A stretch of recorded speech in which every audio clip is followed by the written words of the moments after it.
día para todos ustedes. Soy Claudia Castro desde Argentina y Jorge Luna desde los Estados Unidos. este es el resumen semanal de noticias migratorias en Estados Unidos del 8 al 14 de marzo del 2026.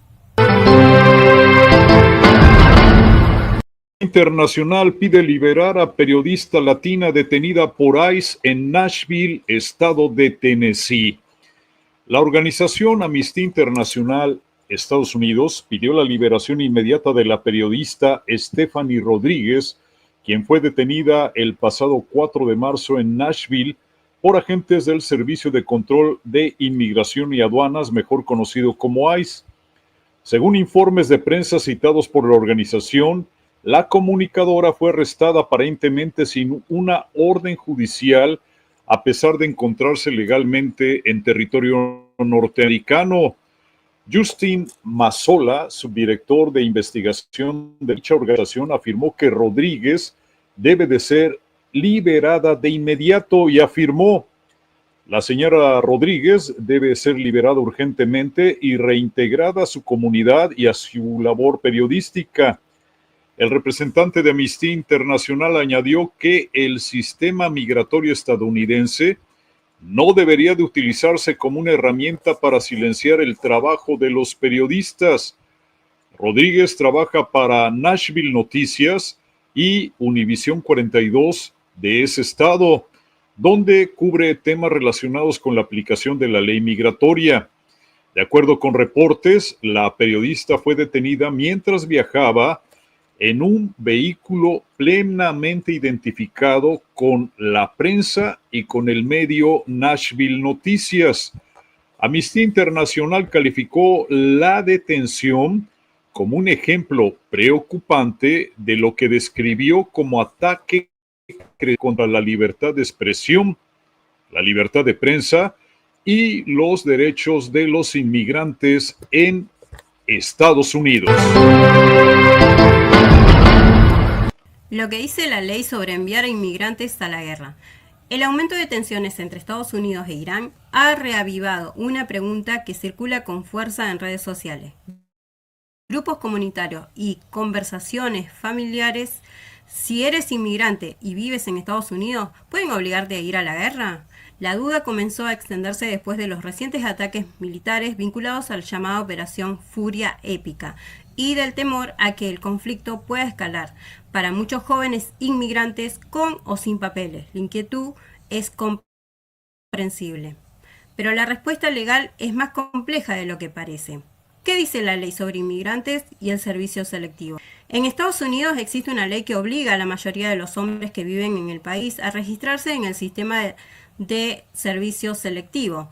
El requisito aplica para hombres entre 18 y 25 años sin importar su estatus migratorio. Eso significa que deben registrarse ciudadanos estadounidenses, residentes permanentes con Green Card, beneficiarios de programas migratorios como DACA, refugiados o asilados, incluso inmigrantes irregulares.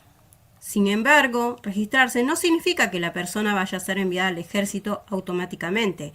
El registro simplemente coloca el nombre del solicitante en una base de datos que el gobierno podría usar si alguna vez se activara un reclutamiento militar obligatorio. Uno de los mayores malentendidos entre inmigrantes y que también confunde a los usuarios de las redes sociales es pensar que registrarse equivale a enlistarse en el ejército. En realidad, son dos cosas muy distintas. El registro en el servicio selectivo es un requisito administrativo que existe desde hace décadas en Estados Unidos. Solo en caso de una emergencia nacional extrema, el gobierno podría activar el reclutamiento obligatorio. Las dudas aumentan después de las declaraciones de la secretaria de prensa de la Casa Blanca, Karoline Leavitt, quien fue consultada sobre la posibilidad de un reclutamiento si el conflicto se intensifica. La funcionaria aseguró que el servicio militar obligatorio no forma parte de los planes actuales del gobierno. No obstante, también señaló que el presidente Donald Trump mantiene abiertas todas las opciones para responder al conflicto con Irán si la situación se agrava. Aunque registrarse no significa ir a la guerra, ignorar esa obligación puede tener consecuencias importantes, especialmente para los inmigrantes. UCIS puede considerar que el hombre que debía registrarse y no lo hizo no cumple con el requisito de buen carácter moral, algo clave en muchos procesos migratorios. Eso puede afectar, por ejemplo, solicitudes de naturalización, acceso a ciertos empleos federales, algunas becas financiadas por el gobierno. Por esa razón, abogados de inmigración suelen recomendar informarse bien sobre esta obligación. En medio de la incertidumbre internacional, la clave para muchos inmigrantes es entender la diferencia entre los rumores que circulan en redes y lo que realmente establece la ley.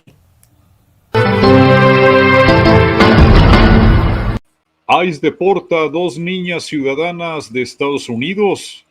El juez ordena su regreso inmediato. El Servicio de Inmigración y Control de Aduanas, mejor conocido como ICE, enfrenta una nueva controversia tras la deportación de 2 niñas gemelas de 12 años, ciudadanas norteamericanas. Un juez federal ordenó su regreso inmediato a Florida después de que las menores fueran enviadas a Guatemala junto con su madre, en un caso que ha reavivado el debate sobre los procedimientos migratorios y la protección de ciudadanos estadounidenses. Las menores nacidas en el año 2013 en Orlando fueron trasladadas fuera del país luego de ser puestas bajo custodia de ICE, mientras su madre acudía a una cita migratoria. De acuerdo con documentos oficiales, el caso fue presentado ante el Tribunal de Distrito de los Estados Unidos para el Distrito de Florida, donde el juez federal Gregory Pencil ordenó que las niñas regresen de inmediato a Estados Unidos. La petición fue presentada por la abuela de las niñas, Sonia García, quien solicitó un recurso de habeas corpus alegando que las menores habían sido detenidas y trasladadas fuera de Estados Unidos de manera ilegal. Según los documentos presentados ante el tribunal, las niñas estaban esperando con su abuela en el estacionamiento fuera de un edificio de ICE el pasado 9 de marzo, mientras su madre, Marly Carolina Moratalla, asistía a una cita con autoridades migratorias. De acuerdo con el expediente judicial, un agente de ICE le pide a la abuela y a las niñas que se acercaran a la entrada del edificio. En ese momento, las menores fueron capturadas y colocadas bajo custodia, conocida como unidad familiar, que en algunos casos permite que los hijos de personas deportadas viajen con sus padres fuera del país. Posteriormente, el tribunal emitió una orden temporal que impedía que las niñas fueran trasladadas fuera del distrito judicial mientras se revisaba el caso. Sin embargo, para ese momento, las menores ya habían sido enviadas hasta Guatemala junto con su madre. El juez Prencel escribió en su dictamen: los documentos presentados por la defensa indican que el 25 de febrero de este año, la madre había presentado un formulario que indicaba su deseo de que las niñas permanecieran en Estados Unidos bajo custodia de su abuela. El fallo también menciona que el padre de las niñas, Anthony Teo García, es residente permanente legal. Sin embargo, el tribunal señaló que esto no está claro porque las autoridades migratorias indicaron a las niñas que no podían permanecer con su padre. El juez Prencel dijo: no está claro por qué el personal de ICE supuestamente le dijo a las peticionarias que no se podían quedar con su papá. Por ahora, el Tribunal Federal continúa supervisando el cumplimiento de la orden que exige el regreso inmediato de estas niñas, ciudadanas norteamericanas, nacidas en la ciudad de Orlando, Florida. Corte bloquea limitantes sin apelaciones de deportación. Inmigrantes tienen mejor oportunidad. La Corte del Distrito de Washington, D.C. bloqueó partes sustanciales de una política del gobierno del presidente Donald Trump que limitaba las apelaciones migratorias ante la Junta de Apelaciones de Inmigración. De este modo, se revierten las acciones de la Junta de Apelaciones de Inmigración y la principal de ellas se torna al plazo para presentar las apelaciones en 30 días en lugar de 10. La decisión del juez Randolph Moss dará más tiempo a inmigrantes para los casos de deportación que requieren una revisión adicional. La decisión del juez Moss fue emitida esta semana en el caso Amica Center for Immigrant Rights versus Executive Office for Immigration Review, enfocada en eliminar la revisión judicial significativa ante la Junta de Apelaciones de Inmigración. Los demandantes en el caso fueron representados por Democracy Forward, el Consejo Americano de Inmigración y el Centro Nacional de Justicia. La decisión del juez Moss puede complicar la política del presidente Trump y la Agencia de Inmigración y Control de Aduanas ICE sobre las deportaciones masivas, ya que una persona tendría más tiempo para solicitar el bloqueo de su salida del país.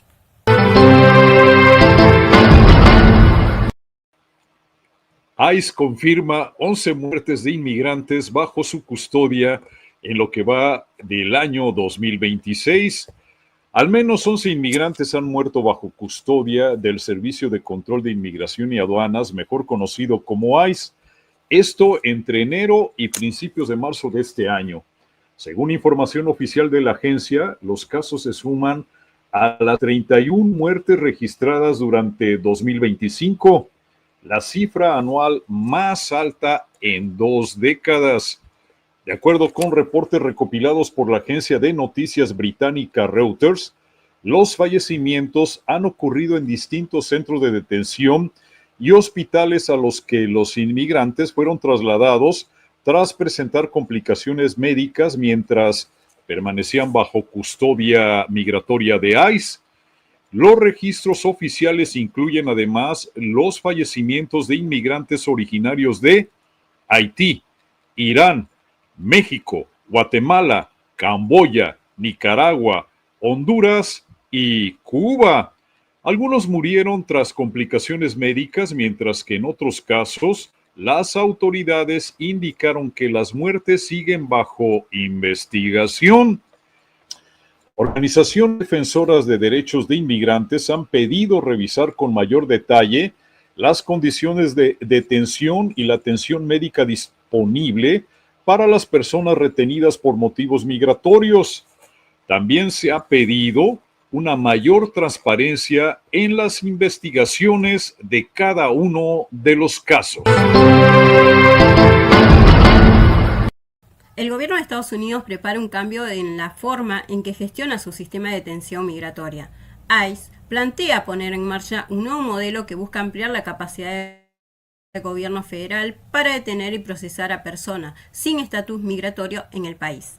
Hasta ahora, buena parte de la infraestructura utilizada por la agencia ha dependido de centros administrativos por terceros operados mediante contratos con empresas privadas. Con la nueva estrategia, el objetivo es reducir esa dependencia y avanzar hacia una red de instalación bajo control directo del gobierno federal.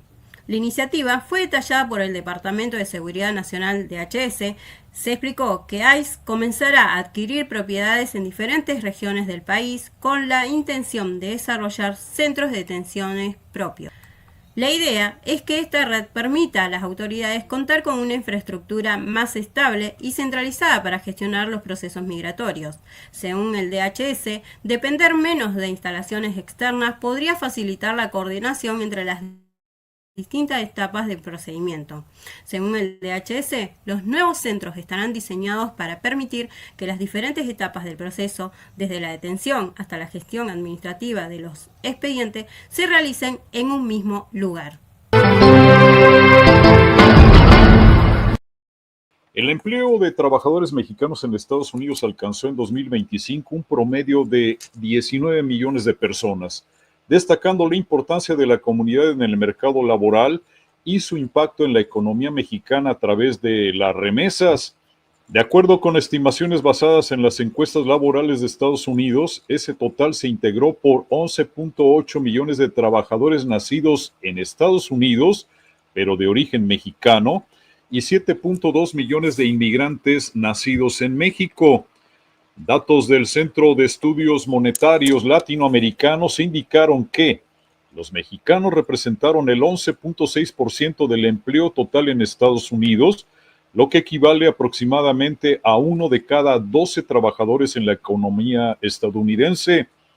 Pese a la desaceleración reciente, los trabajadores mexicanos, tanto migrantes como nacidos en este país de origen mexicano, según el estudio de dicho Centro de Estudios Monetarios Latinoamericano, continúan siendo un componente fundamental de la fuerza laboral estadounidense, especialmente en sectores como la construcción, servicios, agricultura y hospitalidad.